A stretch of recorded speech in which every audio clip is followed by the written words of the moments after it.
আচ্ছা, তোমাদের রাতের ভাত কি বেঁচে যায়? সেটা কেউ দুপুরে খেতে চায় না? তাহলে আজকে আমি লেফট-ওভার রাইস দিয়ে একটা ব্রেকফাস্ট রেসিপি বানাবো, যেটা সবাই চেয়ে চেয়ে খাবে। নমস্কার বন্ধুরা, ব্রেকফাস্ট রেসিপি আরেকটা ভিডিওতে আপনাদের সকলকে স্বাগত জানাই। তাহলে চলো রেসিপির দিকে যাওয়া যাক।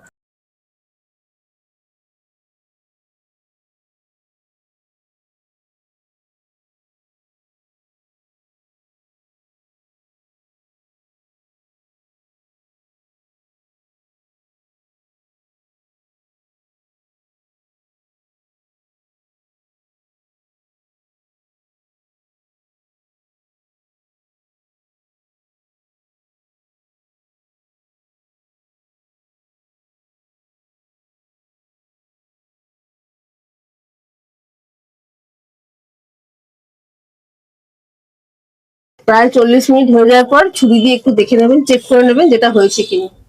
এবার এটা নামিয়ে নেবো।